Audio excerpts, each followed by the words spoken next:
I'm Scott Hambrick. I'm Karl Shoot. And I'm Trent Jones. And today on the Music and Ideas podcast, we're going to talk about Neko Case's 2008 album, Confessor Brings the Flood. Bonus track version. That's the one I listened 2004, I think. What? Is when Mine says 08. Well, that might be the bonus track version. You know, Spotify always shows you like when that version was released, but yeah. Clowns. I only point that out because she had a fantastic album that came out after Confessor, I think in 2008, maybe 2009. And that one we could have easily done that one too. It's called Middle Cyclone. They always ruin everything, don't they?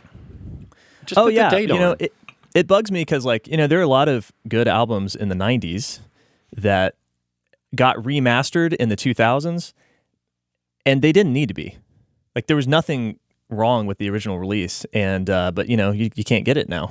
It's the latest and greatest. Well, they can restructure the payouts and the royalties on that if they remaster it. You know, so yeah, everybody's got to get a slice of that pie. So you got to remaster it, so you can cut out the old engineer or whatever. Yep. I feel like I need a latte with soy milk in order to do this singer. How dare you? Soy milk. This is NPR music. Oh, it has the stench of Lilith Fair on it a little bit. I'll give you that. It's fine. I'm not saying I hate it. I'm saying it's NPR music. That's all. NPR music. Yeah. Well, perhaps. I think that it would be fair to say, though, that there are many lesser artists who have been featured on NPR. Like Bob Dylan. That are in the same vein. Yeah, like Bob Dylan. Maybe it's KEXP music. That's, you know that station? Yeah, that's probably a better. Are they an NPR affiliate, though? Oh, probably. She has Neko Case has probably been on Fresh Air. Terry Gross has probably whispered at her for 50 minutes and asked pointed questions. This week we've got Neko Case in the studio. Tell us about your new album, Neko. It's lyrically complex. That's a very interesting title. Where did that come from? It's very evocative. It reminds me of sunshine and summers on the beach and tragedy. Tragedy. It's gross. Well, this album, is from, like you said, it's 2004. 2008 seemed too new to me, so I'm glad. I'm too lazy to go check up on those dates, but it seemed a little new to me. There were a bunch of pretty decent female songwriters being hyped around that time, and I don't know if it's the Lilith Fair influence or what, but there was a lot of that going on, and I enjoyed it. Her, Neko Case, Cat Power, Shannon McNally, others, and I don't know. So when I listen to this, I'm swept back to a time before. I don't know. You know, I listen to this and I think about simpler time. Simpler time when it was exciting to bomb Afghanistan, and we still thought our houses were worth a lot of money. That the dollar was useful, you know, things like that, you know. Yeah. When it felt good. Before the specters of inflation. Yeah. Rose like pilot flames. You see what I did there? I see that. What I did there. So why did I pick Neko Case? Well, I wanted to do an album about folk music. I could have picked a whole bunch of them, and I think we brought up Neko Case in passing on the last episode. And I confessed it was one of the albums that was on my short list to talk about.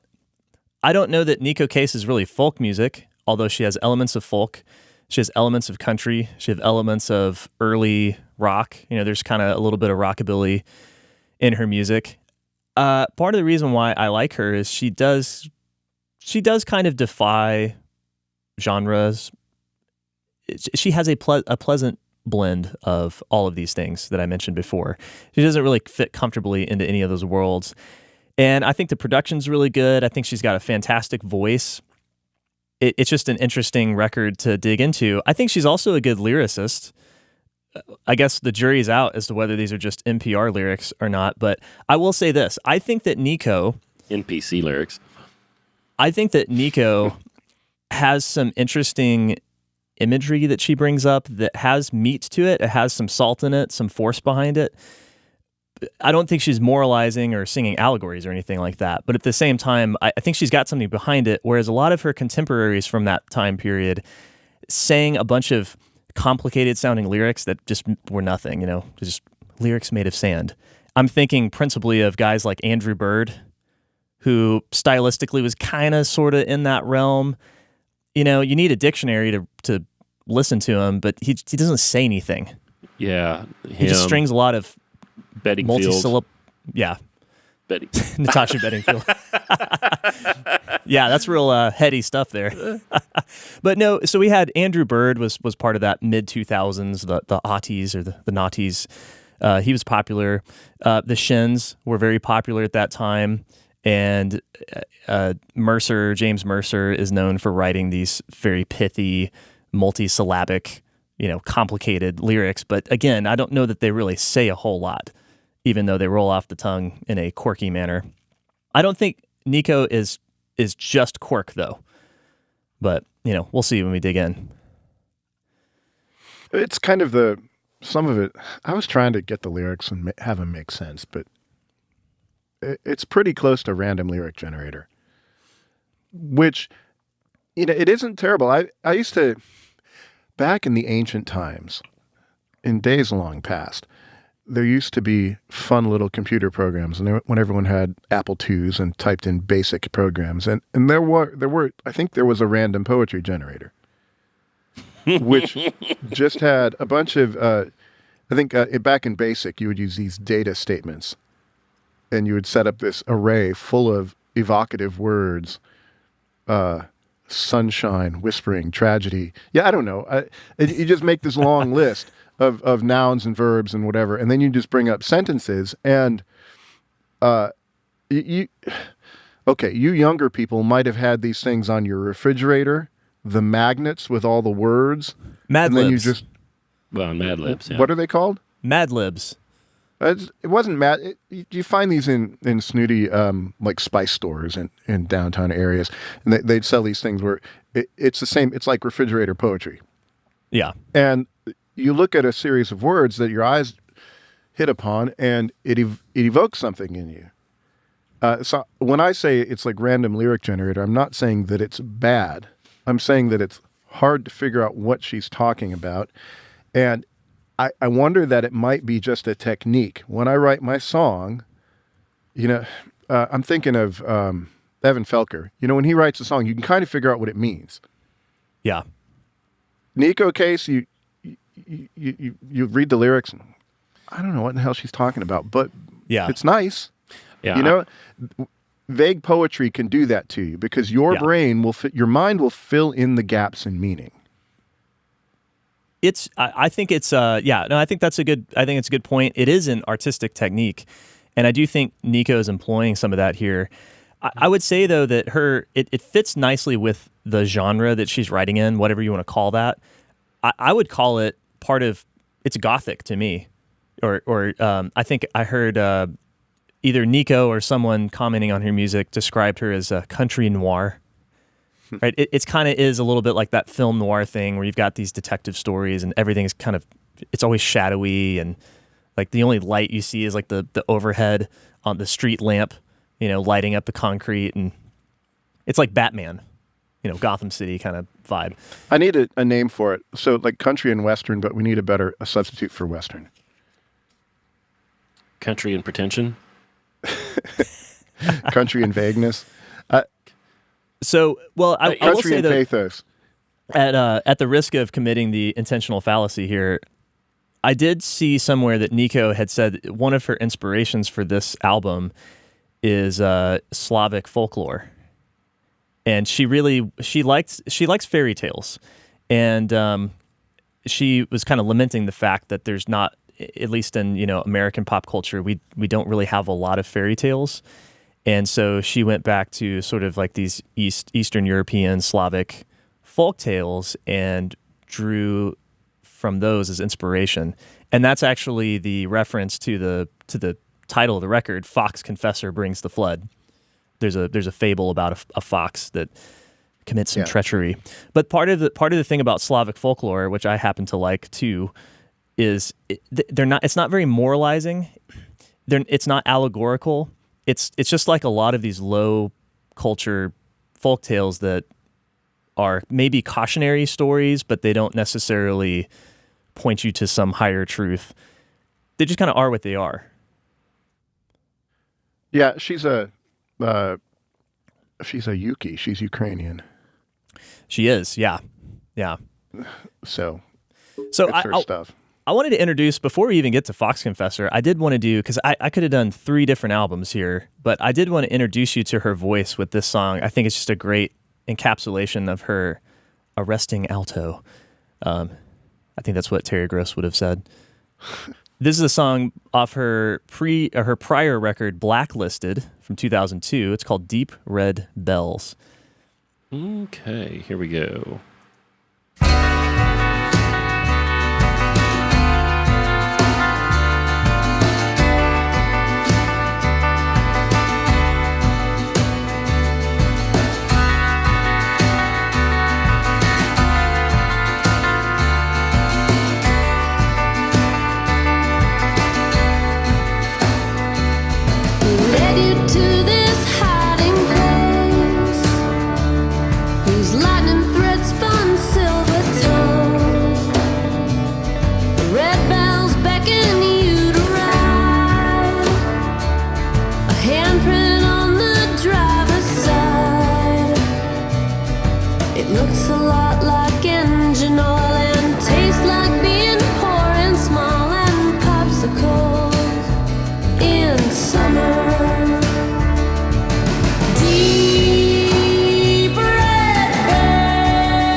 So it's a pretty good song. What the hell is she talking about? I have no idea. Deep as she's been dug. The voice is like winter in Kiev.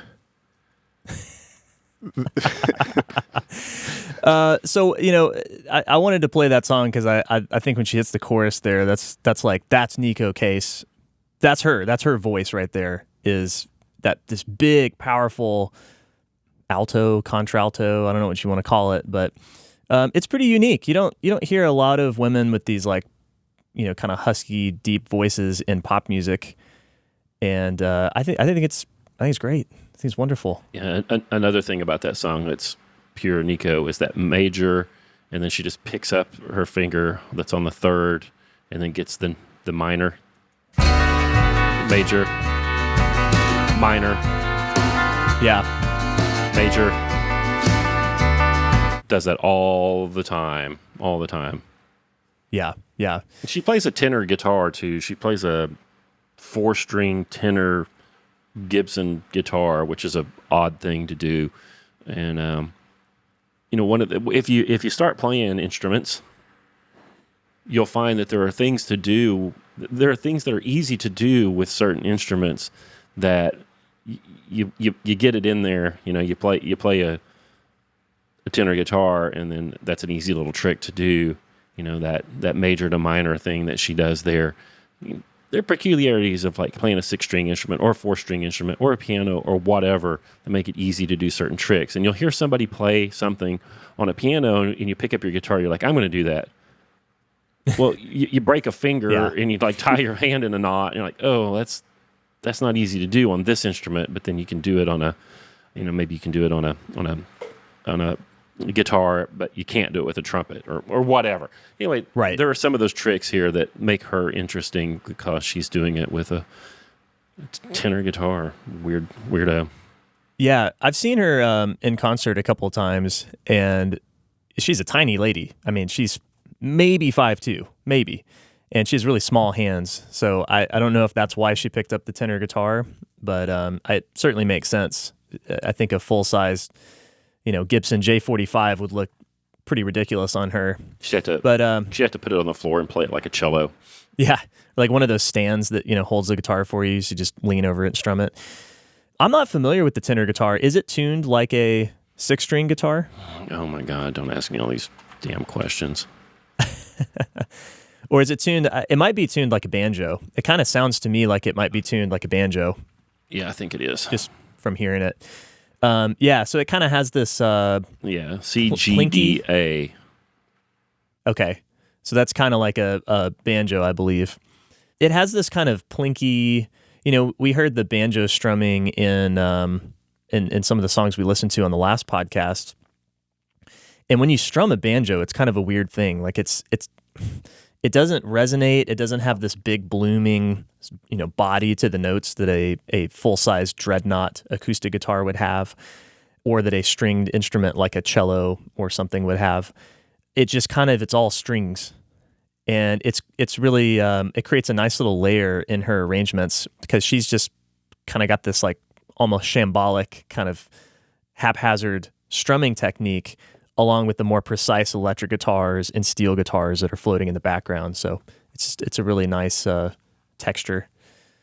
Her voice, I think she's taking the chest voice pretty high. This is why she gets that full sound on the higher notes. She doesn't use a lot of vibrato. What's interesting to me, because I'm always interested in that kind of thing, is where she's putting the pitches. And she definitely plays with that. There's times she sings sharp, at times when she sings a little flat, and I have no doubt that she's doing it on purpose. So it was a real interesting voice. I mean, it's a good album. But it's a good album. It's just the lyrics. It's taking me a while. Yeah. This in a minute, Karl's going to say, well, maybe we should listen to a little bit of it. Nope, I'm not saying that this week. I don't care if we listen to it all. We just talk about it. Yeah. The album is, I think it's impressionistic.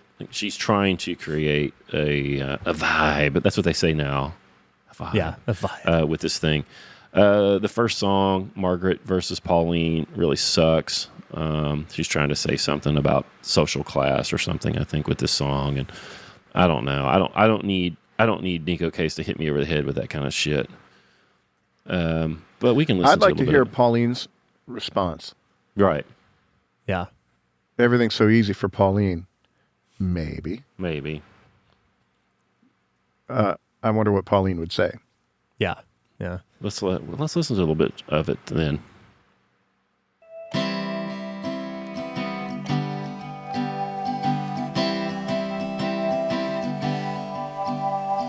Everything's so easy for Pauline.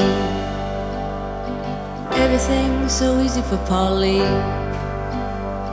Ancient strings that feel like speed to her, such mild grace, no monument of tacky gold. They smooth her hair with cinnamon wave, and they placed an ingot in her breast to burn cool and collected. Fate holds her firm in its cradle, and then rolls of her tender paws to save her. Everything's so easy for Pauline.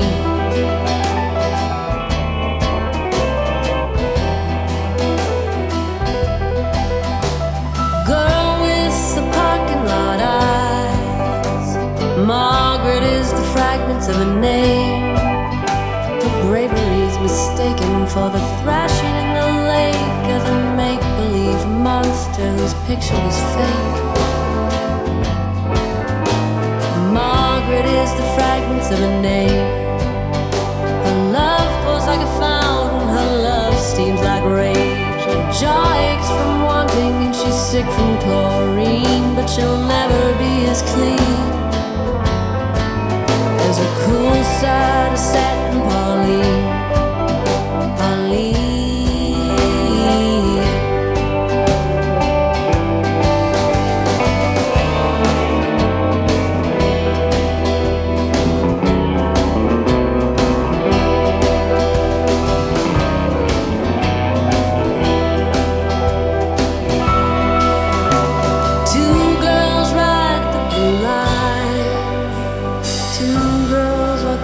same street. One left a sweater sitting on the train, and the other lost 3 fingers at the cannery. Everything's so easy for Pauline, for Pauline, for Pauline.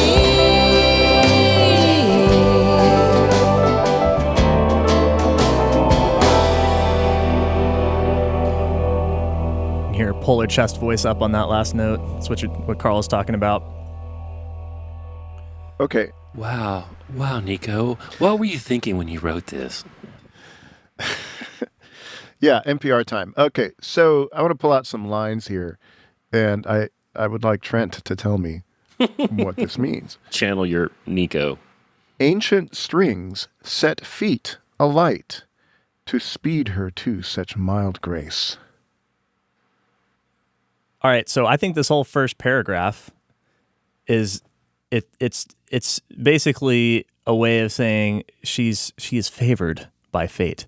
Okay, but right? that specific line, the ancient strings is the subject, right?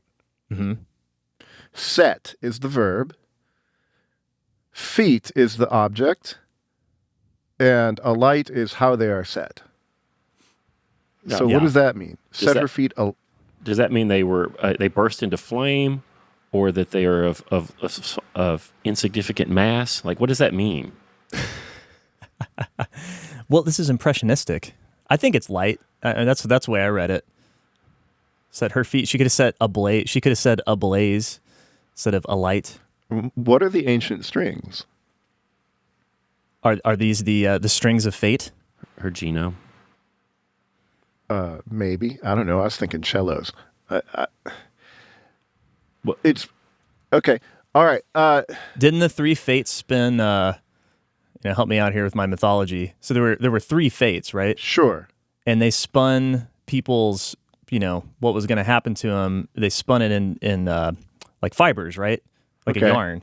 The warp and woof of All right. fate. I'll buy that. Okay. So no monument of tacky gold. I don't know what that refers to. Does that refer to the strings?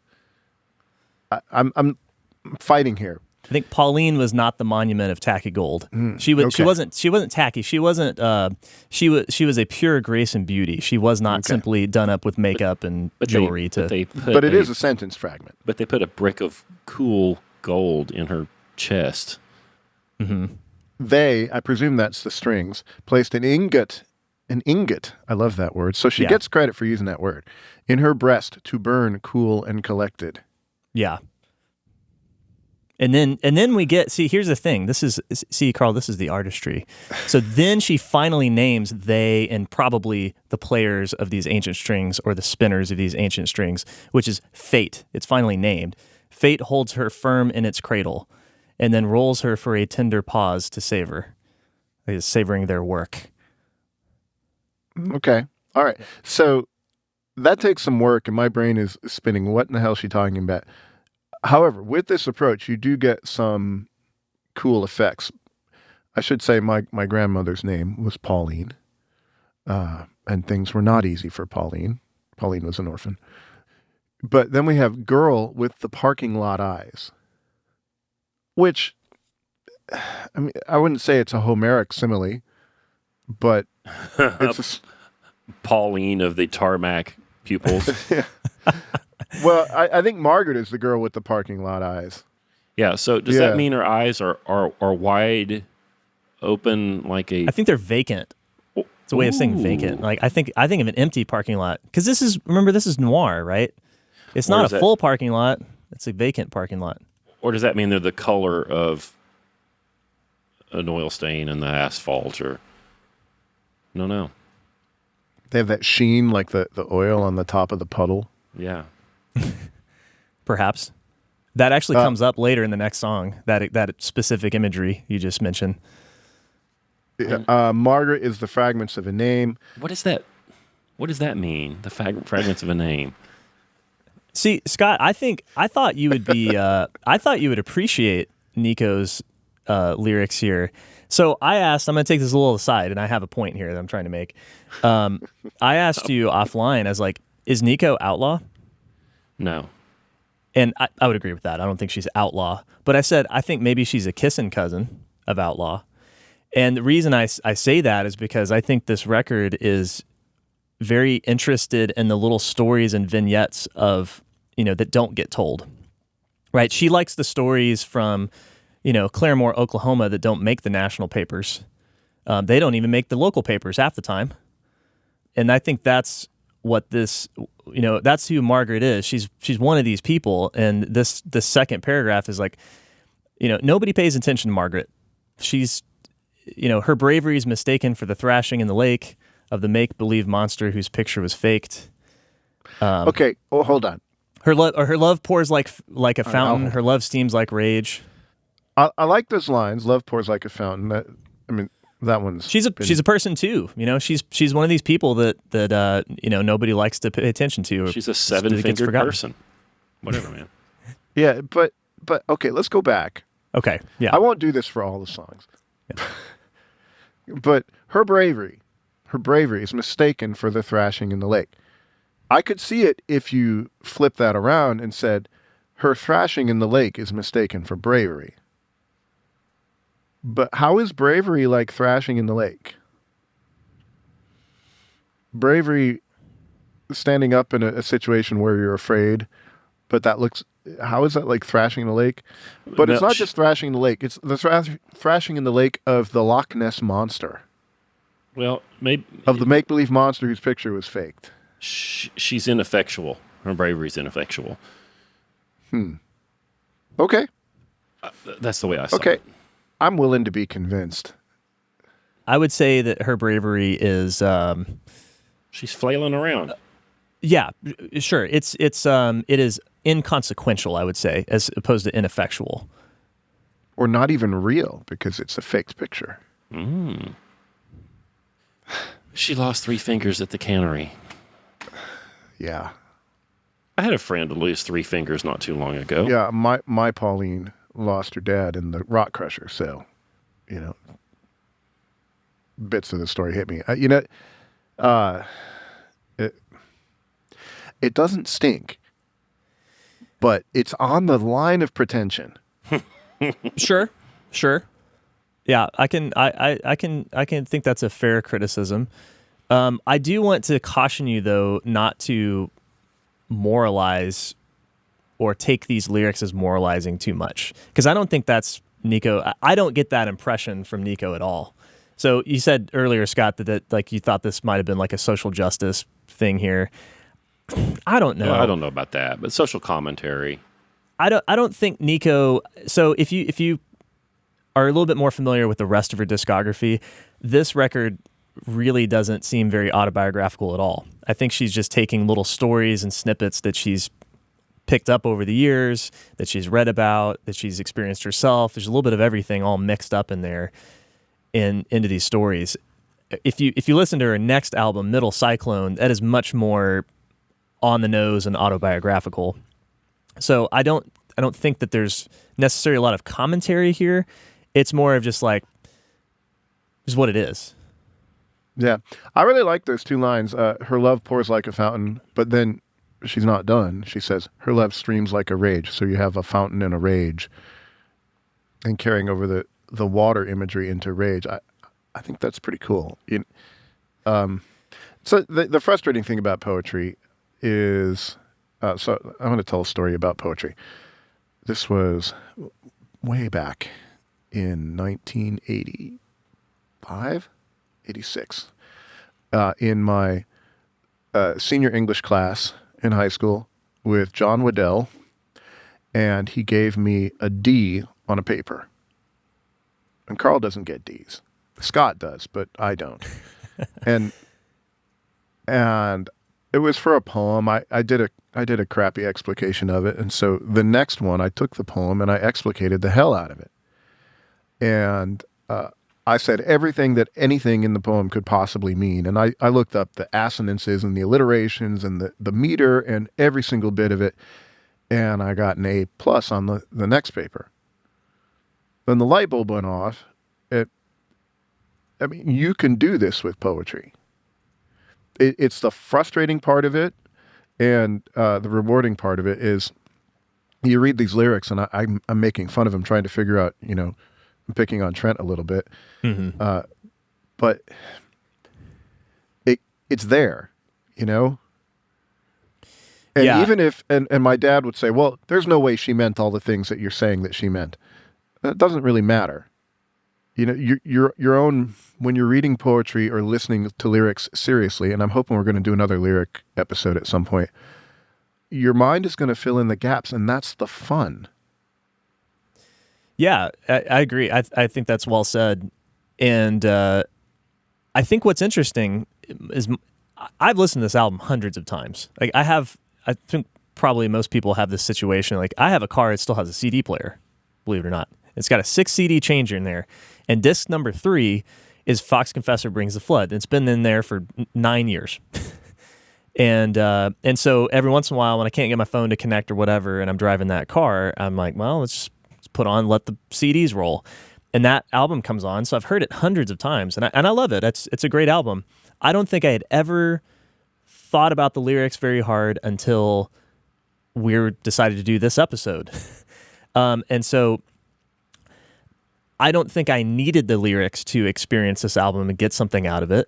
I think it's beautiful. I think it's there's a lot of wonderful musicianship. There is a mood that is really interesting to me, that sort of gothic vibe. But as I dug into the lyrics this time, I found that although, yes, they do border on pretension at times, I think there actually is a lot of interesting imagery that's very consistent. It's a very cohesive album, even though the stories are all over the place. And we'll talk about that more as we get on to the other songs. What are the other 5 albums in your changer?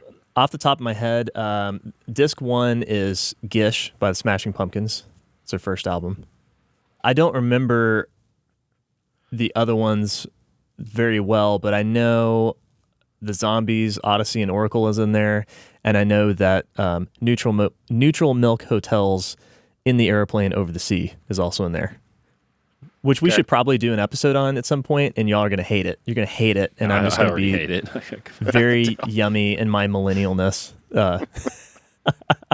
on that album.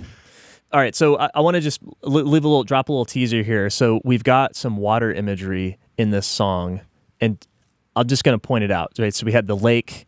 Her love pours like a fountain. It's like water. Her love steams like rage. So we have a lot of water imagery in here.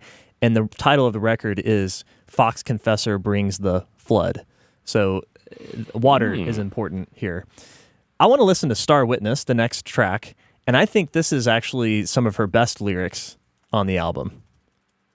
See if you agree with me or not.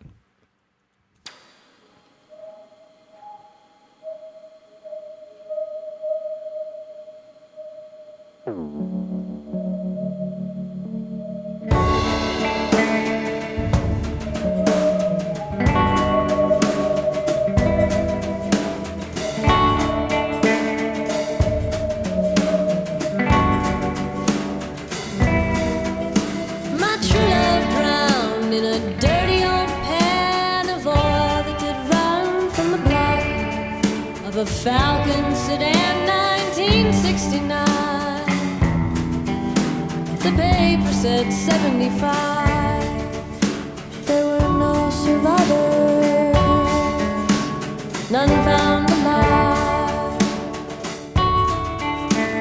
Trees break the sidewalk, and the sidewalk skins my knees.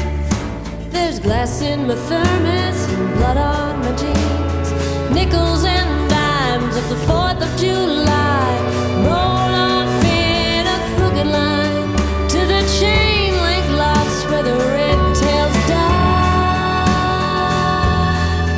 Oh, how I forgot what it's like. Hey, when she sings like she runs, moves like she runs. Hey, when she moves like she runs, moves like she runs. Hey,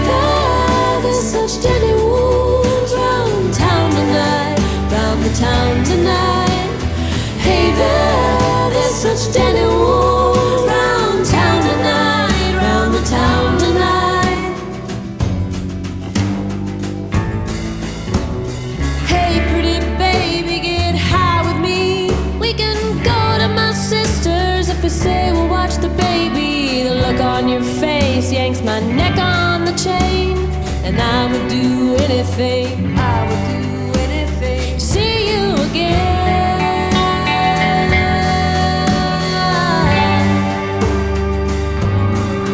So I've fallen behind.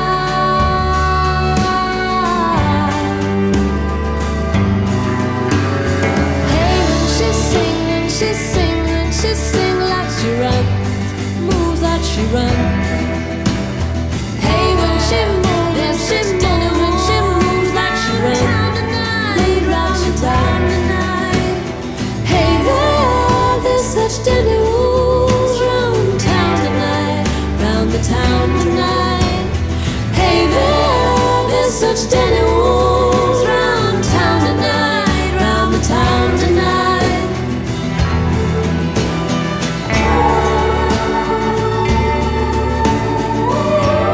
This is the part one of that 10-each feeling. That's what I said. Yeah, perhaps, yeah. Do you like the wolves howling in the background? Scream and cry. You're miles from where anyone will find you. This is nothing new. No television crew.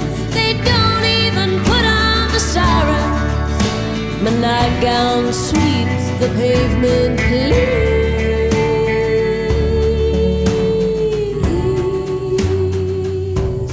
Don't let him die.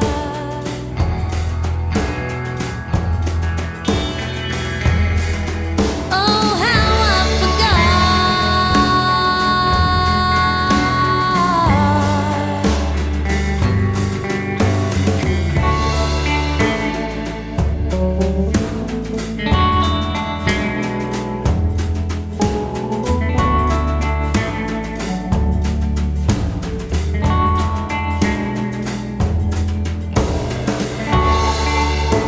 And then they vamp for 48 minutes. So, I think this is like the most outlaw of the lyrics. Right? She goes on in the last paragraph. You kind of have to take this. This is like a Quentin Tarantino movie. Everything happens like backwards in time. But in the very last verse, she says, "Go on, scream and cry. You're miles from where anyone will find you. This is nothing new. No television crew. They don't even put on the siren. And right down the street, the pavement bleeds."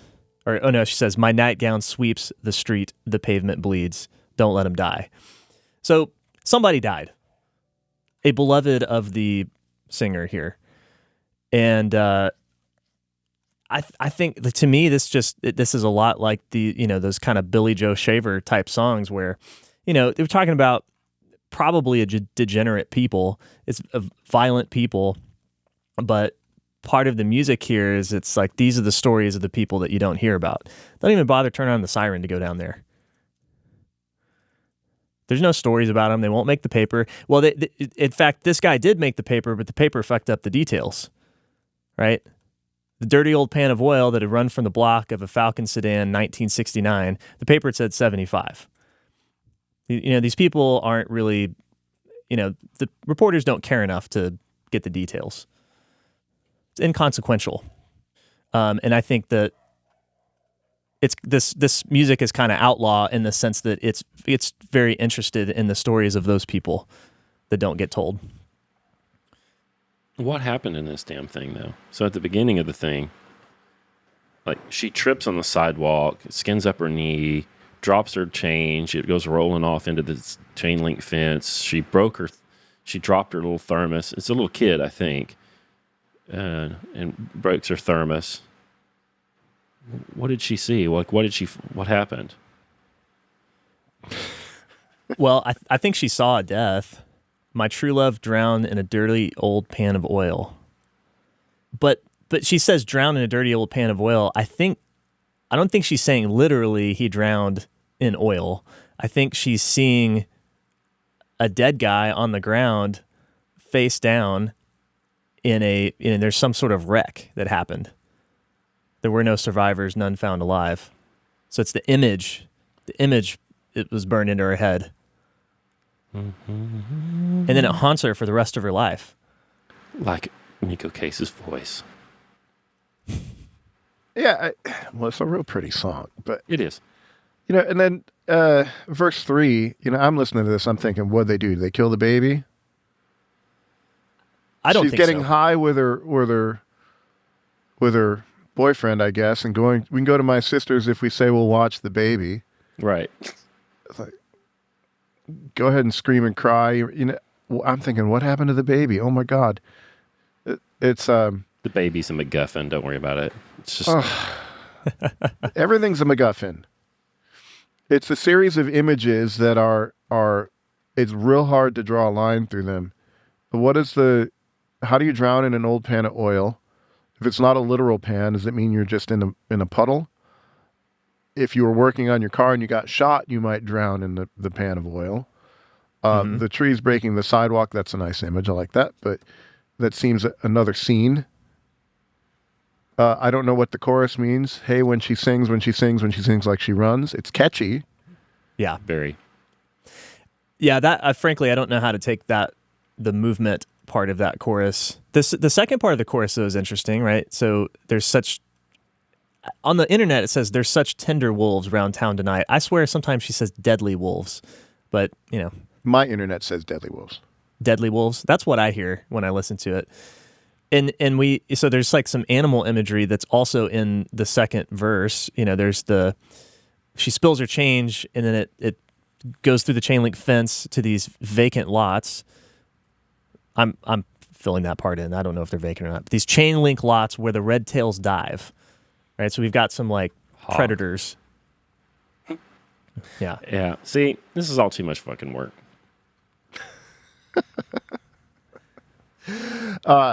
In an interview with Pitchfork, Case said that she wrote this song after witnessing a young boy shot in front of her in Chicago in a gang shooting.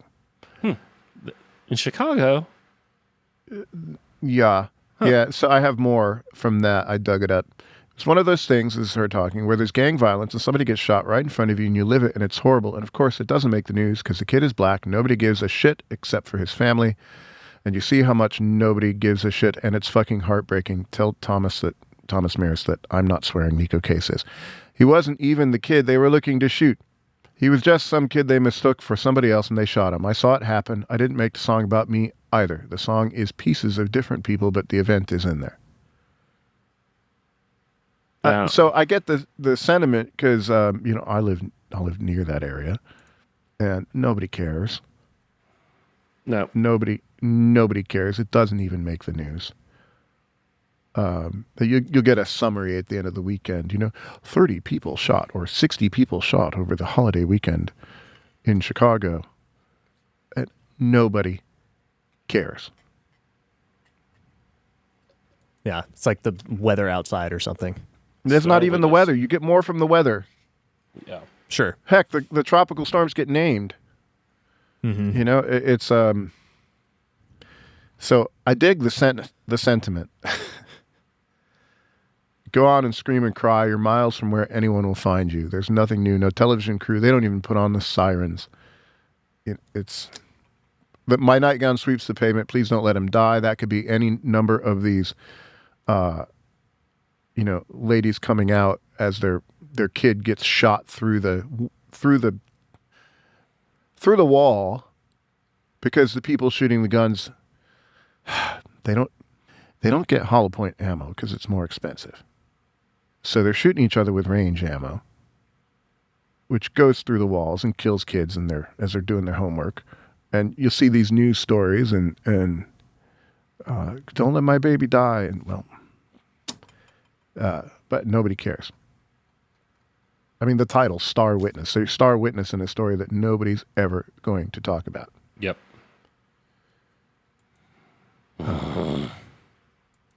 The next one's my favorite one.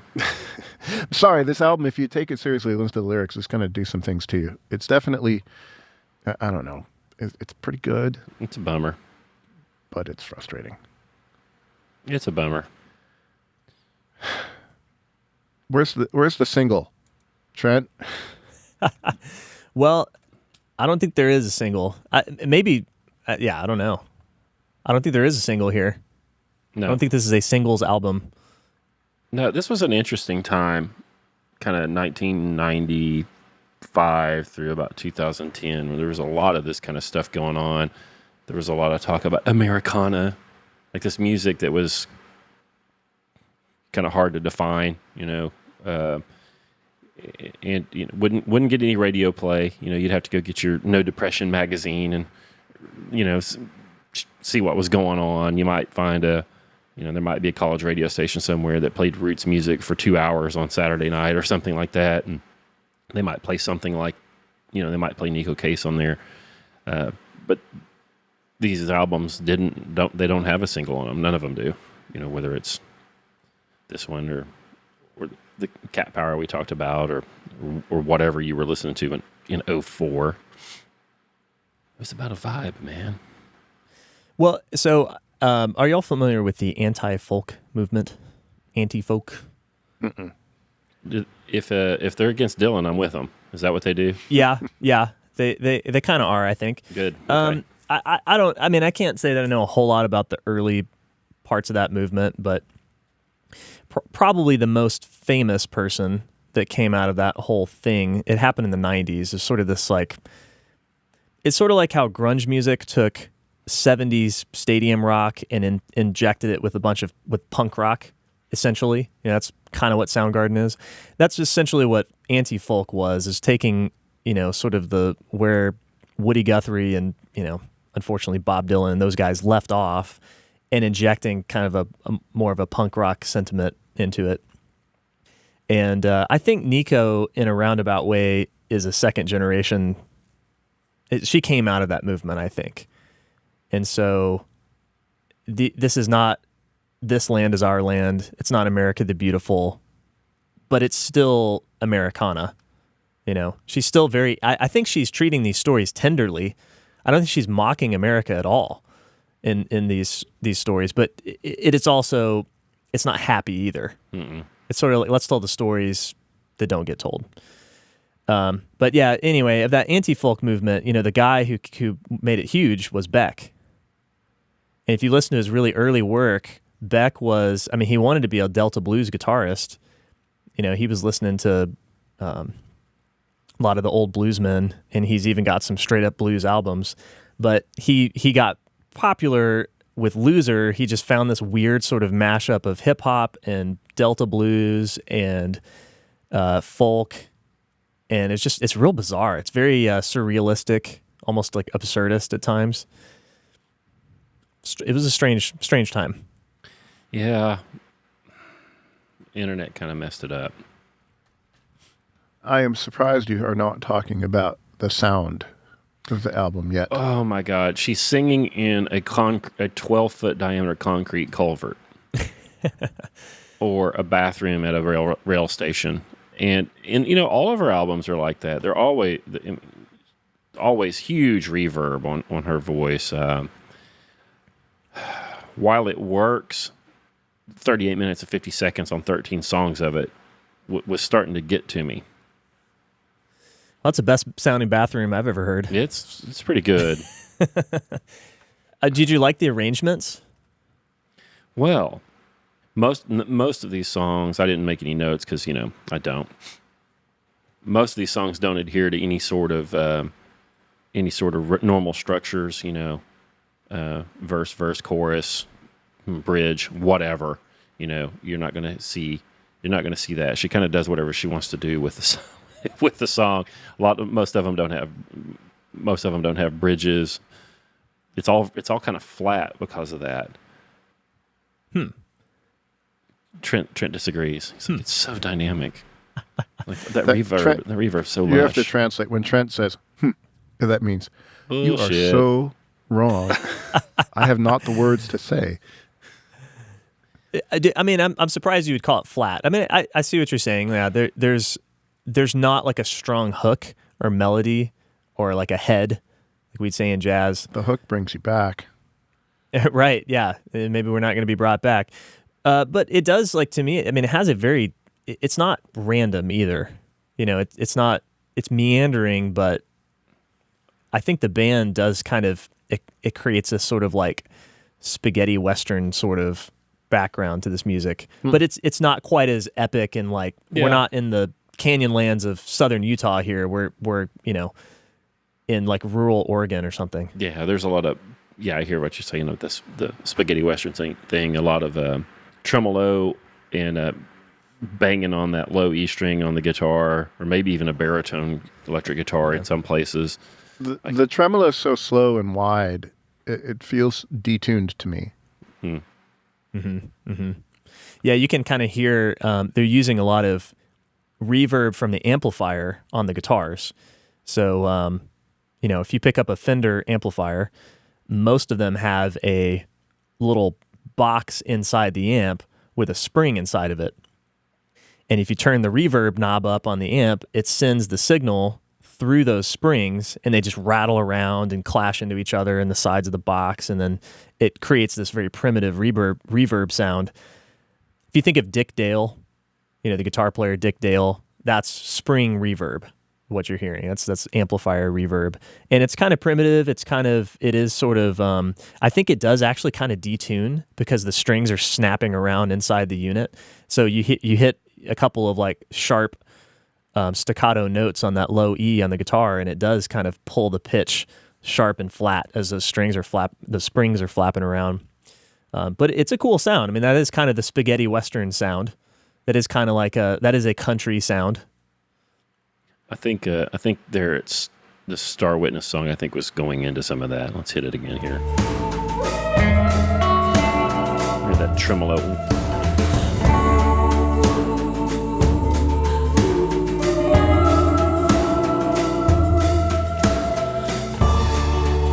You hear the wolves? I think those are the wolves howling. Or is that a chorus of angels? What's the difference in Nico's world?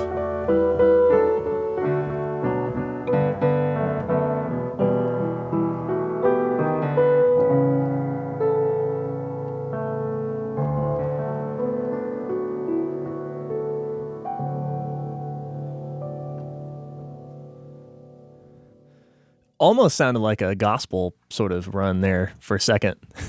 Yeah, it was at the funeral. And this is my favorite song on the album. There's that spaghetti western element. The most tender place in my heart is for strangers. I know it's unkind, but my own blood is much too dangerous.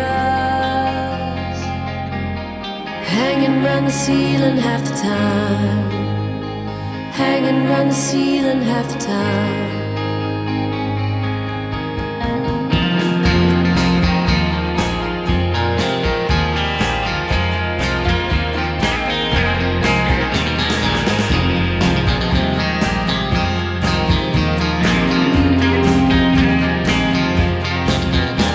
Compared to some I've been around, but I really tried so hard.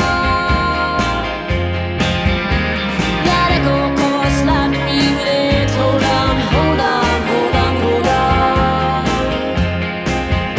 In the end I was the mean girl, or somebody's in between girl. Now it's the devil I love, and it's as funny as real love.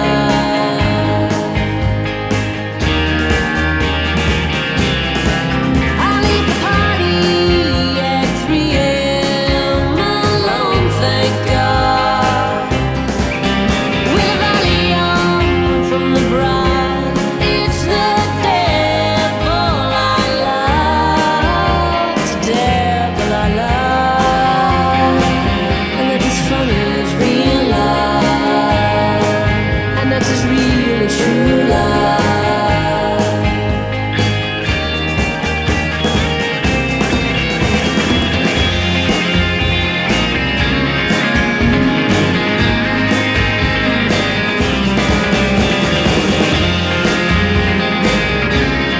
Great sounding snare.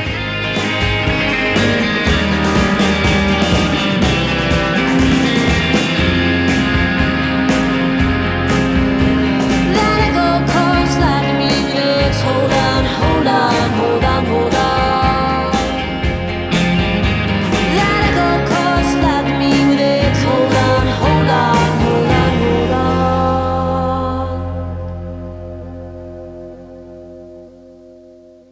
if Jefferson Airplane and Grace Slick were like that, I could stand it. This might be the single Yeah, I think so. if you're going to pick one. Yeah. Well, it's got a beat. You can dance to it. Yeah. Man, I love the production on this song. Like all that amp reverb we were talking about. You mentioned the spaghetti western sound. Like it's there. And that snare drum just sounds fantastic. Just got that perfect like amount of splat. It's like a perfect mix between splat and crack. It's perfect. Huh. The most tender place in my heart is for strangers. I know it's unkind, but my own blood's much too dangerous. Is that why you like it, Scott? No, I don't listen to the words to this stuff. It's why. Oh, I can't. I always listen to lyrics. No, I just It's a curse. no. I don't listen to the lyrics until I've listened to it for 10 or 15 years, and I haven't listened to this in a while, so I haven't hit that point yet. No, it just I like it. Like you said, it's got a beat there. I love the guitar, like all the reverb and the tremolo on it. I love her voice. Yeah, I'm not listening to the words. Come on. She says, "Hold on, hold on, hold on, hold on." Like, all right, okay. Yeah, but it's a lie. The echo chorus lied to me with its hold on, hold on, hold on, hold on. Yeah, what does that mean? I don't know. I like the I leave the party at 3 a.m. with a Valium from the bride. Is this like a what do they call this? Bachelorette party? Mm. Yeah, maybe. It's the devil I love. And that's as funny as real love. Yeah, it's like she's realizing that what she loves was false. Because it's actually, she thought she loved something else, but it's actually the devil that she loves. And well, that's funny, isn't it? But it's as real as true love. Well, it's as funny as real love. It's as funny as real love, and that is as real as true love. Yeah. Yeah, I'm gonna go crazy with these lyrics. Yeah, you guys are killing me. So, all right. So what? Okay, why does this matter? I think I don't think that you're supposed to understand these lyrics until you've listened to the thing about 100 times. And even then, obviously, this is very impressionistic. They're not meant to be, I don't think they're meant to have a one-to-one relationship to, a story. Nevertheless, like I said, I've heard this so many times, but actually sitting down and reading the lyrics, I am getting more to these songs than I got before. It was worth it to me to listen to it 100 times over before I had any idea what the lyrics meant. Because I saw the sound is great, the singing is great, I love the arrangements, I love the piano and the unusual instruments, but the background to this album title, I think, is applicable to this song. So I had to dig it up, but the album title is Fox Confessor Brings the Flood. So what the heck does that mean? So there is a Ukrainian, like Slavic folk tale that goes something like this. There's a bunch of versions out there, but there's one that goes something like this. There's a fox, and the fox is very hungry. So he goes and he eats some chickens, he eats some hens, until he's confronted by the rooster. And he says, "Hey, look, those hens were sick. They needed to be bloodlet to heal their sickness. I did you a favor here." And he's like, "No, get out of here. I'm kicking you out." So the fox is now full after killing some hens and eating them, but he's really thirsty now. So then he wanders around. He comes across a well, and he's looking at it, and there appears to be water at the bottom of the well, but he can't get down there unless he goes in the bucket. So he jumps in the bucket, not understanding the mechanics of a well, and he falls down into the bottom. And then he realizes his mistake. The other bucket at the bottom of the well goes up to the top. He's stuck in the bottom. And there's no water either. So as he's lamenting his misfortune, a wolf happens to wander up nearby, and the wolf is very thirsty and very hungry. And they talk to each other for a minute, and they're like, "Oh, hey, we know each other. We're basically cousins." And the fox convinces the wolf that he, in fact, is living it up in paradise down at the bottom of the well. He's like, "I've got water here. I've got food here. I don't have to hunt ever again. This is great." And the wolf's like, "That sounds wonderful. How do I get down there?" And he's like, "Well, if you will absolve yourself of all of your sins, wolf, confess to me your sins one by one, then I'll let you down in this well, and you can join me in paradise. And so the wolf does. He confesses all of his sins, all the sheep that he's eaten, and he jumps in the bucket that had gone to the top. And of course, his weight carries him down to the bottom, while the fox goes back up to the top and gets out. And the fox tells him, like, not only have you been deceived, but you will now be flooded by your own misfortune. So the water you're going to drink is now going to overwhelm you. And what happens later is the friar at a nearby monastery who managed the well goes to fetch water, sees there's a wolf in it, calls the other friars over, and they beat him to death. So there you go. There's the folk tale in a nutshell. Charming story. A charming story, For right? the kids. Right, and these are a lot. I mean, this is the way a lot of these Eastern European fairy tales go. There's not really like moral to them. They're cautionary for sure, but they don't really, they're not supposed to point you to anything. Well, don't confess to the fox. Don't confess to the fox. That's right. Yeah, watch out for foxes among the Clergy? among your clergy. Yeah, I guess. But that's the story. So there you go. It kind of that tale is alluded to in different ways throughout these songs. Right? Is the deception of believing in something and holding your faith in something, and then realizing that actually was built on a lie.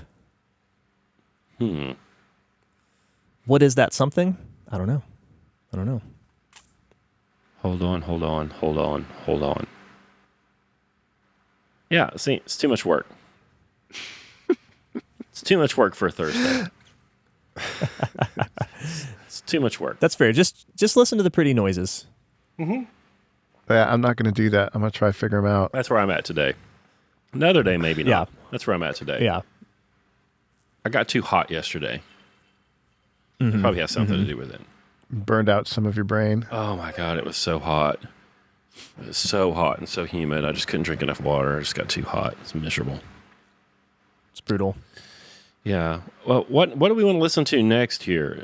It's going to have a bunch of reverb in it, and she's going to be giving it her all. Well, Doesn't matter I which thought one this it was is. kind of a fun one that's stands out a little bit in the album. John Saw That Number. Yeah, that's the one I actually had highlighted here. Yeah. So this is a old American spiritual. Karl, did you know this one? No, I don't know this one, but it's confusing the two Johns, and that was driving me crazy. I know. Yeah. It's confusing John the Baptist and the John of Revelation in here. But it makes pretty noises. It sounds good. See, I do listen to the words. So the original, I guess it's an old African spiritual that was arranged at some point by Shaw and Parker. I'm sorry, I don't know them. I don't know anything about choral music. But the original that it comes from is John Saw Da Numba. That's how it's spelled. Oh, John the Baptist, oh, John divine, leather harness round his line. His meat was locust and honey, wild honey, Lord, wild honey.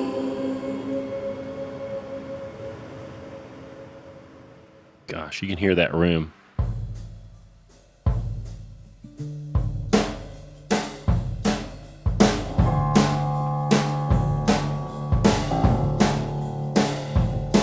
Did you love that upright piano you're using?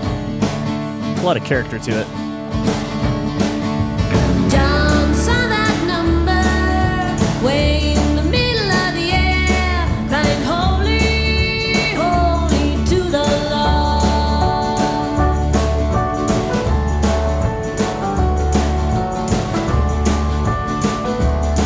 Oh, John the Baptist, oh, John divine, frogs and snakes gonna get John this time. God told the angel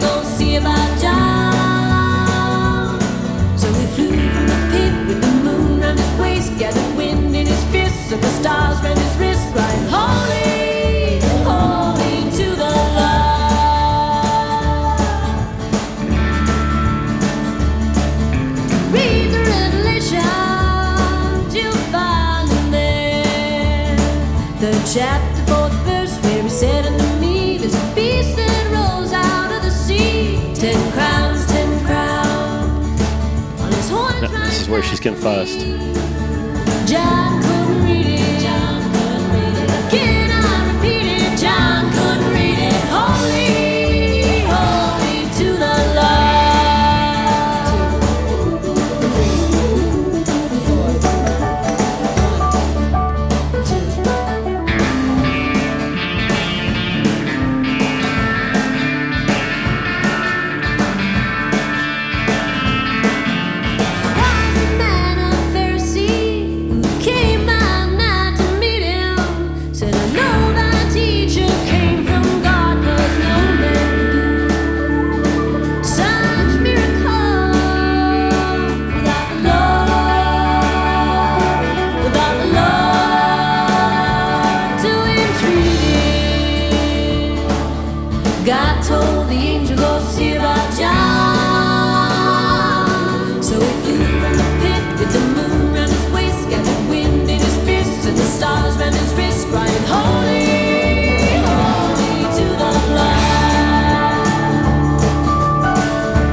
5th. I know, it's weird. Weird choice there at the end. Well, there's a flat 5th in the guitar part in the beginning. It's going like from C major to C diminished 5th, back and forth. I don't know what key it's in. Yeah. That upright piano, my wife took piano lessons when she was a kid from her grandma's neighbor, old Pentecostal lady. And that's the kind of piano my wife plays, like Pentecostal revival music piano, and that's what this sounds like. Yeah. It's a little like syncopated. It's like doo-dip, doo-dip, doo-dip, doo-dip, doo-dip. Yeah. Yeah, I think that she's musically she's a little bit on the right, I'd say. Karl he changed facial expressions. I've seen that twice in all these years I've known him. What do you mean on the right? Well, she's got a spiritual here. She's even though she's popping pills at the bachelorette party and hanging out where people are gangbanging in Chicago. She's got this gospel number here. She's got a song in here where she's lamenting the loss of her country. There's a nostalgia about this that you don't see from the typical progressive person, even though she's not Ingrid Michaelson, for God's sake. That's NPR music, by the way. I don't know Ingrid Michaelson. Well, that's good. Yeah, I said that she might be kind of her hit? the I right. just want to be okay. I don't know. Ingrid It's something about a sweater. It's just tweed. Ugh. Now I got to go look it up. Now I got to go tweed look. wreck. So next time we'll be doing Ingrid Michaelson. No. Yeah. I don't know. So when she does this nod to a spiritual, to me, I don't know. Maybe I'm just in love with Neko and her fiery red hair, but it seems genuine to me. It's not like I don't think it's winning her popularity points. It certainly didn't. I mean, this was her most to date. Well, I don't know. At the time, this was her most successful record. I think she's enjoyed some more success because of the NPR circuit and the KEXPs and more internet exposure. But, she never was a huge artist. No. She never sold 1 million records. And so I don't think she's making this choice to be hip or anything. It's not ironic. I get the sense the album's a bit about it's a bit about loss of faith, but it's not happy about it. Right. Yeah. I'll buy that. Yeah, I still can't make sense of it. I'm sorry. I keep trying to make sense of the lyrics. I'll stop. Yeah. I'll stop. So, John saw Karl, that number. I can't figure it out. I'm curious though. Like, did she mistake John the Baptist and John Divine?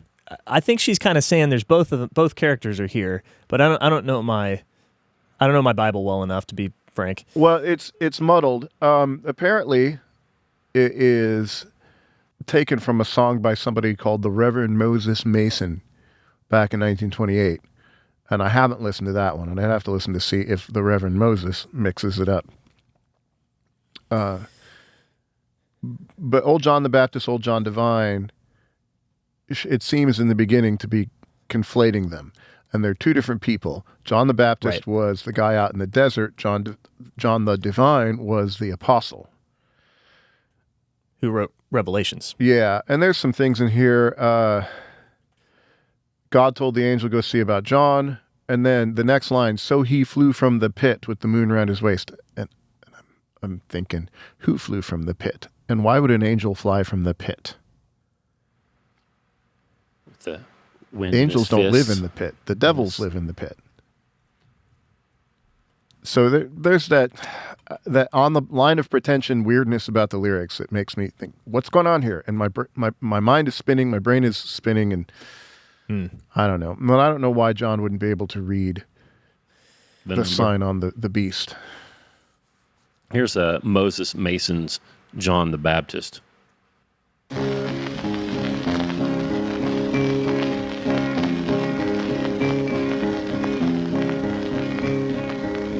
Don't done saw that number, feed me life. Don't done saw that number, feed me life. In those days came John the Baptist, preaching in the wilderness of Judea, saying, repent ye, for the kingdom of heaven is at hand. For this is he that was spoken of by the prophet Isaiah, saying the voice of one crying in the wilderness, prepare either way of the Lord and make his pathway straight. And the same John had a raiment camel hair, never girdle about it line. John done saw that number. John done saw that number, be in the middle of that kind of hurry, hurry, hurry, my Lord, Lord, hurry.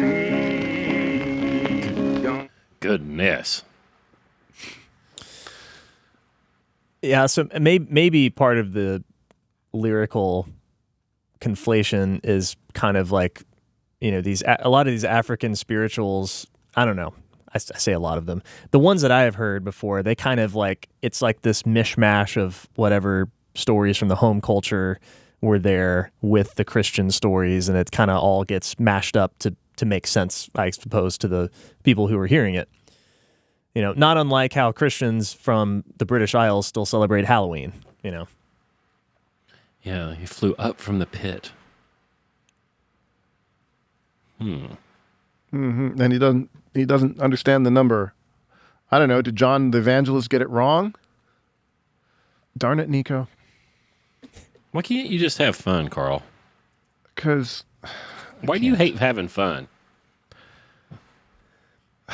Because I'm not sure I deserve it.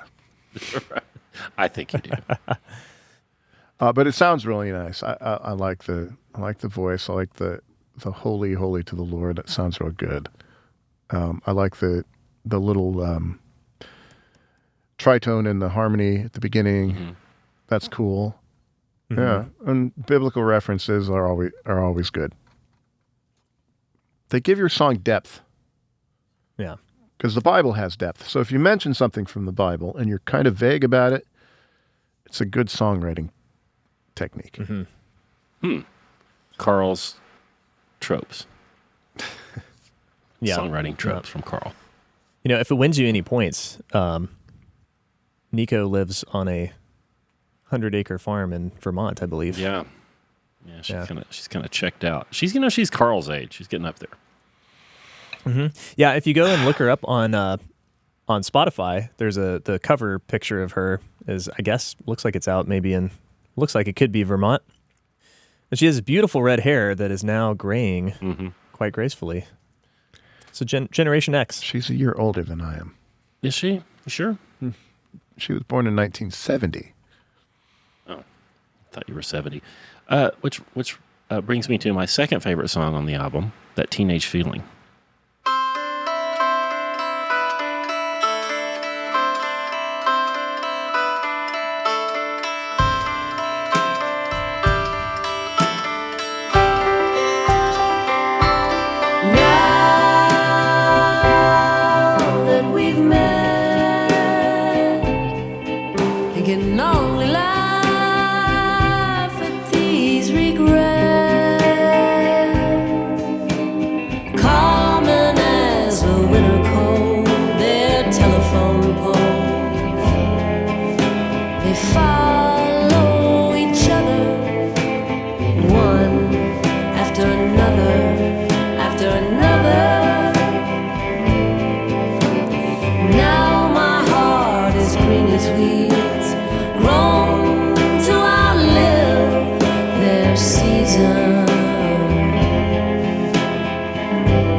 Using her head voice on the end there, so you can see the difference. I was about to say that. I really like how, she most of the time sings in this really like big, deep chest voice, but then I love when she breaks into that head voice. It's because it's very feminine when she does that, which is a cool contrast. Oh, so what you're saying is she's not feminine unless she's doing that? She's not Katie Lang. That's why I like it.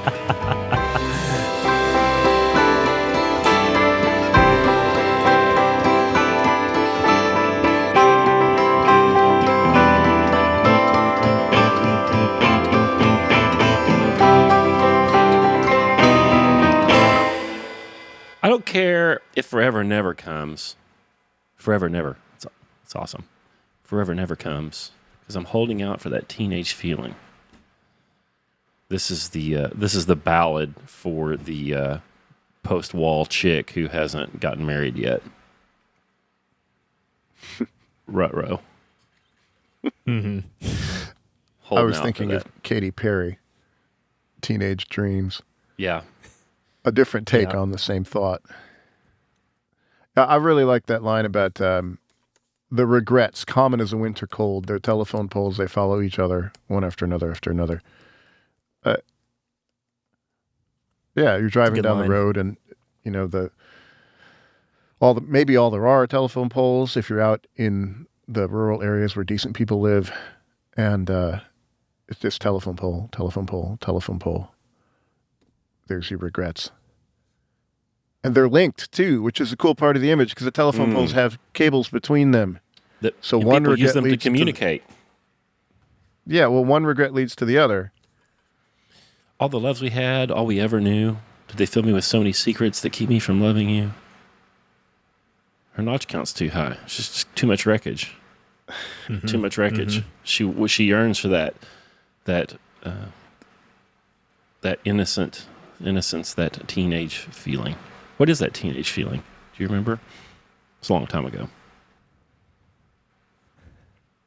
Trent should know because he's so young. I remember. I bask in its glow still. I remember. The teenage feeling, the whole world's ahead of you. All possibilities are alive. You're not bitter yet, I hope. That's interesting. See, I was thinking about it strictly in terms of like relationships and dating. You know, that sort of that puppy love thing that, you know, and this has this sort of early 60s sort of pop music feel to it. So it kind of made me think that it was about this, you know, first relationship, puppy love kind of thing that she's talking about. But it could be just overall wide-eyed hopefulness and I have a hard time. I have these teenage daughters and I don't want to black pill them yet. Like they're supposed to think that things are okay. And, you know, and I want them to think that you know, that they can get out there and bust their ass and work hard and everything's going to be awesome. And so it's really difficult for me to They not. kind of need to believe that. That's, yeah. I have one of my kids, I won't dox him or her, say something like, dear listener, it's been a rough couple of years, and it looks like it's going to stay rough.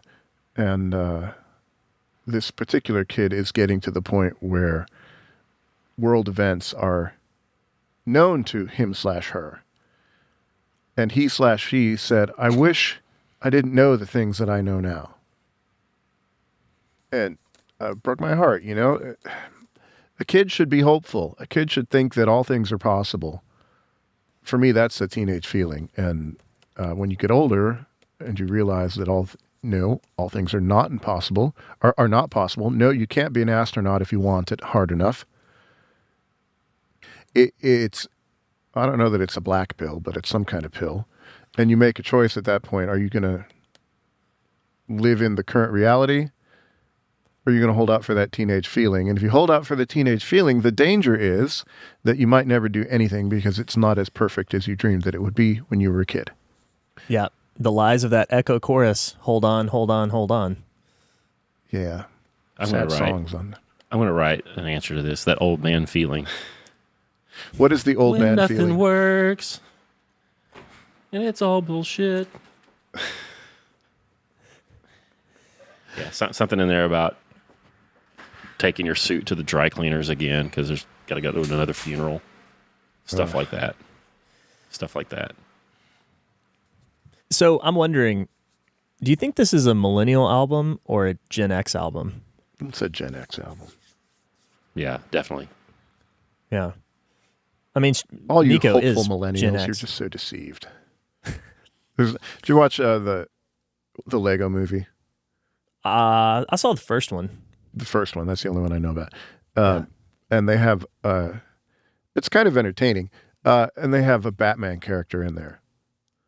And Batman's very cool. And he listens to cool music. And the girl likes him because he listens to cool music. And his music's all like, darkness, parents died, no family. That's Gen X songs. Violator. God. It's not my album. My It's your kids are album. listening to Depeche Mode, damn it. It's your fault. They're going to lose that teenage feeling. Yeah. What else are we going to listen to on this one? So I think I want to listen to Maybe Sparrow because I like it, and this one might be the most autobiographical. Well, we haven't done songs Fox on here. Confessor. Oh, we haven't done Fox Confessor. So I wanted to point out, I think both of those songs we should do. They're shorter songs, but there's kind of this animal imagery we haven't talked a whole lot about. I told you the story of the fox and the wolf, but yeah, there's kind of this interesting sort of animal logic that's here too. Animal logic. Okay, let's listen to 2 minutes and 42 seconds of Fox Confessor here.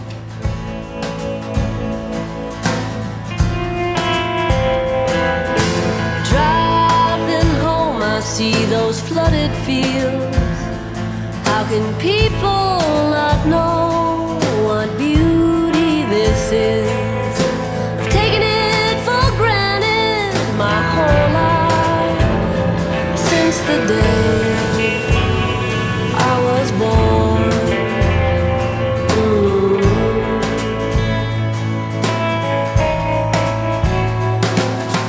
Clouds hang on these curves like me, and I kneel to the wheel of the fox confessor on splendid heels, and he shames me from my seat, and on my guilty feet I follow him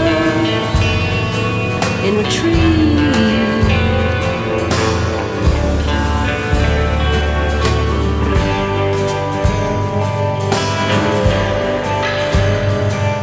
What purpose in these deeds, oh fox confessor, please, who married me to these orphan blues? It's not for you to know, but for you to weep and wonder when the death of your civilization precedes you. Is that a laughing fox?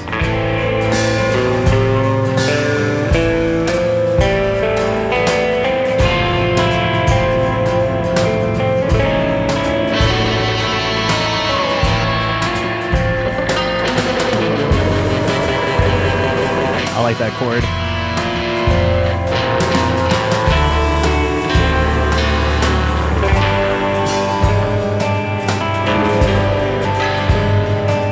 Will I ever see you again? Will there be no one above me to put my faith in? I flooded my sleeves as I drove home again.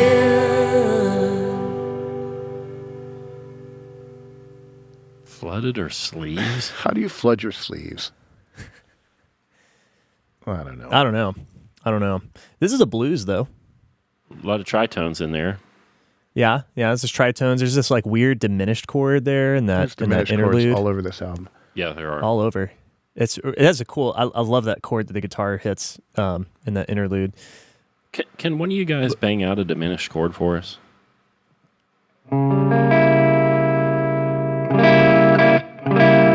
The diminished chord, if I'm not mistaken, the intervals between each of the notes are all the same, and you can just move that thing up the neck.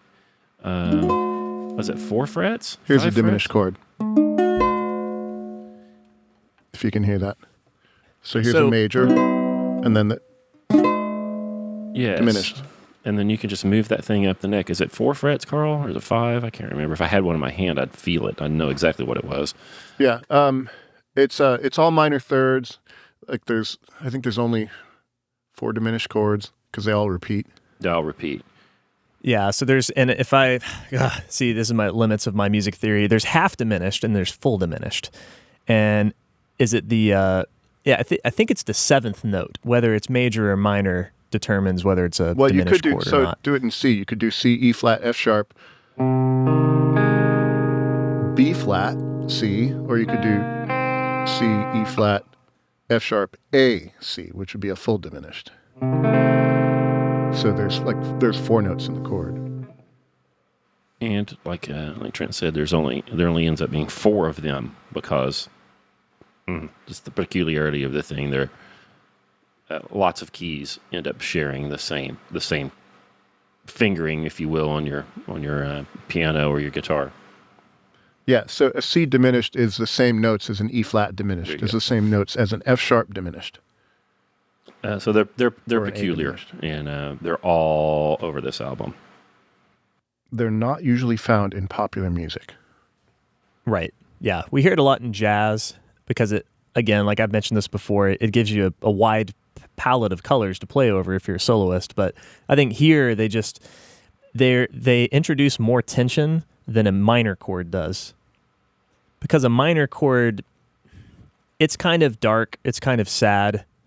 the way that it reads. A diminished chord isn't really, it's kind of one or the other. I mean, it's kind of bouncing between those two moods. Yeah. So it's rather ambiguous, which fits the whole You album. should change the name.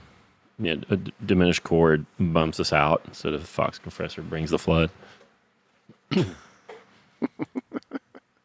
Oh, they're wonderful in transitions. yeah, they are.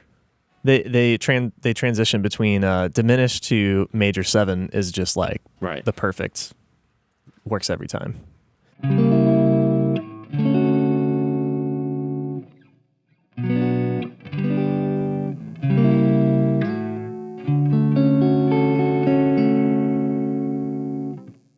Makes you sound really smart on the instrument if you can do that. Yeah, I mean, this is like a blues song to me. She even mentions it in the lyrics, these orphan blues. But yeah, it's kind of like it's the gothicness of this album to me is in that first lyric. Driving home, I see those flooded fields. How can people not know what beauty this is? You know, if it's a gothic, you got to be in love with the darkness. Got to be in love with the decay. I've taken it for granted my whole life since the day I was born. And then she sort of the singer implores to the Fox Confessor, like, what's the deal here? Like, why me? Why am I in this flood? And he's like, it's not for you to know. It's for you to weep and wonder when the death of your civilization precedes you. Yeah, so this is weird for me. Is the death of the civilization what makes the flooded fields and therefore what makes it beautiful? The toilets don't flush anymore, you mean? I wasn't thinking of toilets. But, No running water? again, darn it, Neko, it's an ambiguous song. What is it that is beautiful? Is the death of the civilization and its effects something that you see as beautiful? Or is this the wolf seeing that, yes, Fox Confessor, you've tricked me. I'm down here in the well, but it's beautiful. Yeah, I don't know. Yeah, I mean, if it's a blues, right? If you read it as a blues, then the blues is, you know, what do we talk about in that episode? A lot of these guys are trying to mythologize themselves as a way to, I don't know, step outside their squalid conditions. I do just love the voice. That first, play the beginning again and just get. You remember back 2 weeks ago, the Joe Cocker thing, his first note on, what's that song? The only good song on that album. Feeling All Right? Is that the one? Yeah. And his first note is just perfect. It's similar feelings on this one. You get chills when she sings that the first syllable of driving. It's just perfect.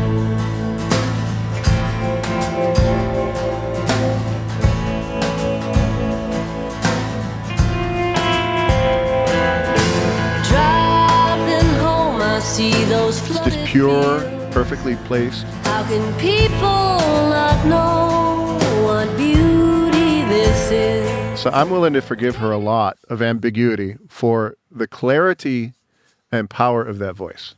Mm-hmm. Yeah. Don't you just love her phrasing? I mean, she just has this very unusual way that she phrases her lines. She doesn't come in and come out where you expect. Yeah. That's No, what I and was she'll thinking. pause on odd syllables at the end of phrases. Yeah, that's what I was thinking about, how hard it would be to cover one of these. You couldn't do it, and if you did, it would be unrecognizable probably. Yeah. She's so strange. Yeah, I'm sorry. I keep obsessing over lyrics. Clouds hang on these curves like me as I kneel to the wheel of the Fox Confessor on splendid heels. Is she in her car driving? Yeah, driving home, I see those fields. Yeah. She's driving, but remember the wheel is also the wheel of the well, right? The wheel that the bucket turns on. And she's got splendid heels, which are the wrong shoes for the end of the world. Mm-hmm. And he shames me from my seat, and on my guilty feet I follow him and retreat. Yeah, so she got. Yeah, a lot of rhyming for her. She got, you say? She got. Yeah. I was mighty pleased to listen to this thing again. It had been a while since I went through a phase where I was listening to her and some others, and I like the aesthetic. That's the experience of it for me. I'm not gonna sit down and order a latte or whatever you were saying, Karl, and get a yellow pad out and a sharp pencil and try to do Neko Case exegesis on this. I've just I did it in a Google Doc. Oh, you did? Okay. I just enjoy it. She's good at what she does. The band's pretty okay. The thing's just lush and it sounds great, and that for me is the thing. Yeah. I'm being real simple here. This isn't exactly me saying it's got a good beat and it's easy to dance to, but it's well done, and I appreciate the work she did. And I just don't have a room in my world right now to go dive into her subconscious. Right. Well, like I said, I didn't really need to do that to appreciate this. I did want to point out a couple of other songs that I think are pretty fun, that are different. So Neko's, we listened to a small piece of Blacklisted. That was her prior album in 2002. By the way, this does kind of sort of put her in the outlaw camp. Blacklisted refers to she got banned from the Grand Ole Opry. Mm-hmm. She took her shirt off. Yeah. At a concert.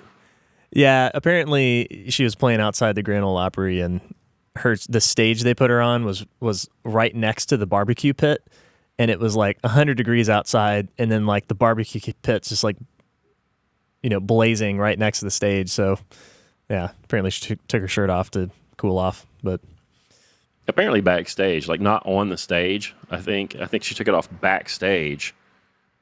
And because she's going to pass out or something. Yeah. If you haven't been banned from the Grand Ole Opry, what are you doing?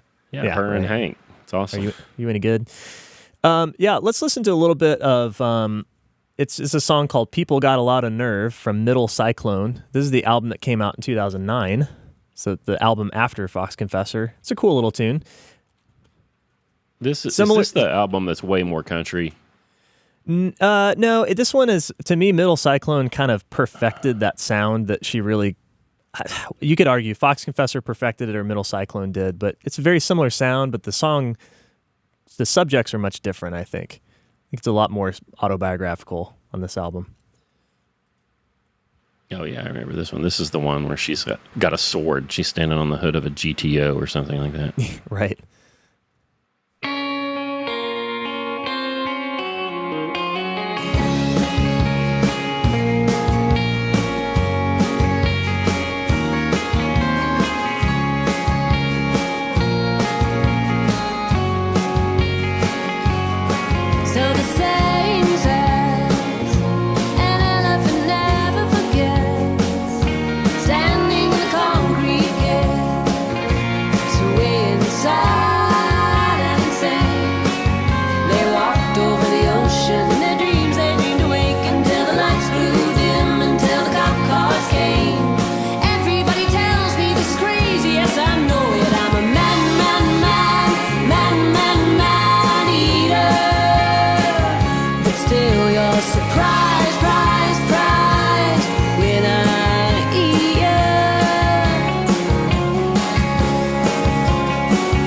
I love the second verse.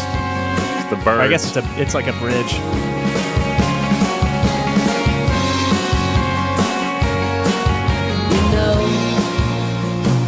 They call them killer whales, but you seem surprised when it pinned you down to the bottom of the tank where you can't turn around. It took half your leg and both your lungs. When I craved, I ate hearts of sharks. I know you know it. I'm a man eater, but still you're surprised. So I think that's the crazy 50-year-old that hasn't been married in that song. She's a man eater. Oh my gosh! You thought they call them killer whales, but why are you surprised when they pin you to the bottom of the tank and eat your guts out?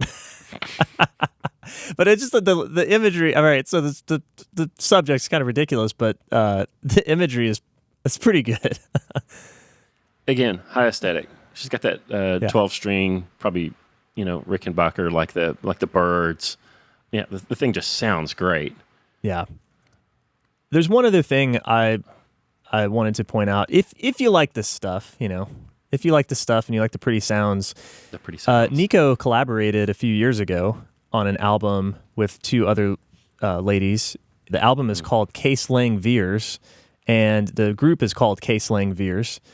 It's Neko Case, Katie Lang, yes, that Katie Lang, and then a lady named Laura Veers, who is had no idea who she was before I listened to this album, but they did an album, just a one-off, and it's kind of I don't even know what you call it. It's just it's kind of like you get Neko, you get a little bit of Neko, you get a little bit of Katie Lang, who does these like crooner, like I don't know, like lounge music kind of stuff. Yeah, super and then weird.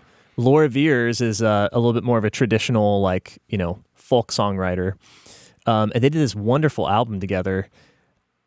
Atomic Number you could play. It's just the first song off the album. But the harmonies are just so good. It's like each of these women have just very unique voices, and they blend perfectly. You would have never picked the three of those to go together, but it works. I'm not the freckled man. I'm not the fair hair girl. I'm not a pan of milk for you to spoil.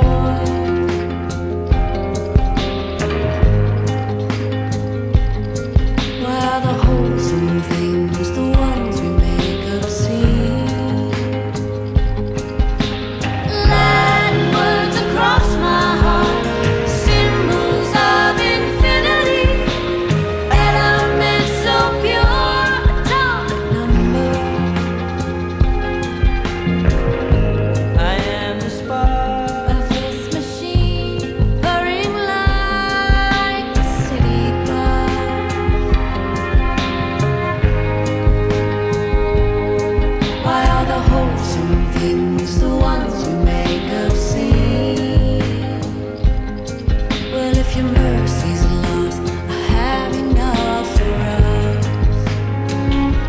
So there you go. It's a beautiful album, pretty voices, really good production. It's not as dark as Neko's albums. There's some straight up love songs in there. It's worth a look if you like this stuff. I saw them live in Dallas, and I believe that was the first time Katie Lang had been in town in 15, 20 years. Mm-hmm. And so the audience, it was packed. And at least half the audience was there to see Katie Lang. And I can't really say I care much for her music, but she absolutely killed it that night. I mean, she brought the house down. Neko was fantastic. Laura Veers was great. And they performed extremely well. But, I mean, it was the Katie Lang show. And I was blown away. I had no idea that she could sing like that. Well, I have to say, I feel a little bit like... I was reading our Slack channel, which is one of the perks of joining us at Online Great Books, is you get to join our community. And I was reading the podcast channel, and somebody was talking about music and ideas, and it's the music education they never got, and they're listening to music that they never would have listened to. And I have to say, when you said this 2 weeks ago, I didn't know who the heck Neko Case was. There's a whole bunch of these albums that I haven't ever listened to. So I'm hearing things and learning stuff, and it's really neat. It's really neat. This is like the party you'd go to in college where there'd be beer and, whatever else. In my days, it was just beer. And you just play music. You got to hear this one. Oh yeah, that reminds me of this, Yeah. It's my friend that had the turntable, that just had all these stack of records, and I didn't know what any of them were. It's cool. We actually would sit and just listen to music as its own. It wasn't a background to anything else. Yeah, one of the dorms at my college would have a Zepp Fest, where they would listen to all of Led Zeppelin from start to finish. And 1 to 4, or all the way. All the way. House of the Holy, and okay, all the way. Physical to Graffiti. Yeah, and I'll tell you, if you ever do that, by the way, dear listener, this is so I have some of my daughters are listening to music. One in particular really likes the older music. And she's done this. She'll listen to Pink Floyd start to finish, and she'll listen to the Beatles. She really likes the Beatles. I'm sorry, Scott. And she'll say, when you do this with Queen, it just doesn't hold up. Queen has some big hits, but their albums suck. Yeah. And you do it with I Led agree with Zeppelin, you never want to turn it off. Even the Lemon song, which I think is their worst song, is you don't turn it off. Yeah, Queen's not holding up. Queen not holding up. You go listen to now. Well, I don't know. Their high points are pretty high, Yeah. but the low points are getting lower. Lower and lower and lower. Yeah. Yeah, it's true. Yeah, they're very hit and miss. I kind of feel the same way about the Beatles. Their high points are really high, but yeah, they had a lot of dreck in there too. But yeah, we'll get there eventually. What are you going to make us listen to, Karl? So I put a lot of thought into this, which means about 10 minutes. I thought we ought to do the theme song to the other podcast. Is that the theme song to this one too? There is no theme song. We have no bumper music for this. Oh, well, maybe we should pick one. But I thought we should do Mars. Bring her forward. Just Mars, not all of the planets? Well, that's up to you. There's plenty to chew on in Mars. Yeah. But if you want to do the planets, we could do all of them.